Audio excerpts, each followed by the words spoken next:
দুই সতীনের আয়নাবাজি, যার মূল কারিগর তাদের স্বামী, স্কুলের প্রতিষ্ঠাতা ও পরিচালনা কমিটির সভাপতি সামু মিয়া। স্কুলে প্রধান শিক্ষক হিসেবে নিয়োগ পান সামু মিয়ার বড় বউ লাভলি আক্তার। কিন্তু চাকরির মায়া ছেড়ে লাভলি চলে আসেন ঢাকায়। এখানে স্থায়ীভাবে বসবাস শুরু করেন তিনি। সম্পর্কে দুইজন সতীন, একজন নিয়োগপ্রাপ্ত কিন্তু অন্যজন অফিস করেন, এমন আয়নাবাজির কারিগর বিদ্যালয় পরিচালনা কমিটির সভাপতি সামু মিয়া।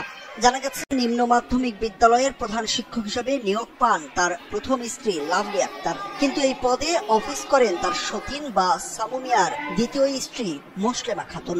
লাভলির হাজিরা খাতায় নিয়মিত স্বাক্ষর করেন তিনি, বেতনও তুলেন মাসে মাসে। একজনের নাম করে আরেকজনের শিক্ষকতা করার এমন ঘটনা ঘটেছে জামালপুরের দেওয়ানগঞ্জ উপজেলার সাবেদা চান উচ্চ বিদ্যালয়ে। 2004 সালে প্রতিষ্ঠিত বিদ্যালয়টি মাধ্যমিক পর্যায়ে চললেও নিম্ন মাধ্যমিক হিসেবে এমপিওভুক্ত হয় 2019 সালে। 12 জন শিক্ষক ও 5 জন কর্মচারী নিয়ে বিদ্যালয়টি পরিচালিত হচ্ছে।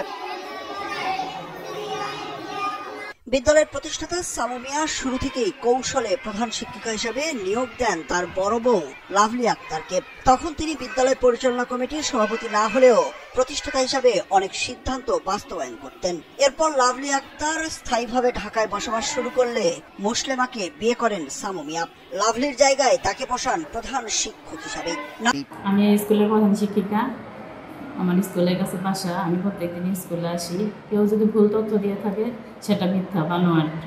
লাভলি আক্তার এবং মোসলেমা খাতুনের স্বামী ও বিদ্যালয় পরিচালনা কমিটির সভাপতি সামু মিয়া জানান, তিনি তার পৈতৃক জমিতে স্কুল প্রতিষ্ঠা করেছেন। স্কুলটি ভালোভাবেই চলছে। রাজনীতি সহ বিভিন্ন কারণে কেউ মিথ্যা অভিযোগ করে স্কুলের ক্ষতি করার অপচেষ্টা করছে বলেও জানান তিনি। লাভলি আক্তার এবং মোসলেমা খাতুনের স্বামী ও বিদ্যালয় পরিচালনা কমিটির সভাপতি সামু মিয়া জানান, তিনি তার পৈতৃক জমিতে স্কুল প্রতিষ্ঠা করেছেন।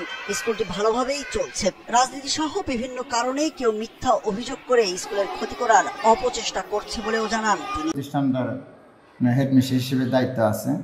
এখন এই প্রতিষ্ঠানটার আসলে ভালোভাবে চলছে। এটাকে আমার সাথে হয়তো রাজনীতি বা নানানভাবে হিংসা করেই আমার ওয়াইফের নামে বা এই প্রতিষ্ঠানের নামে নানান ধরনের মিথ্যা অপপ্রচার চালাচ্ছে।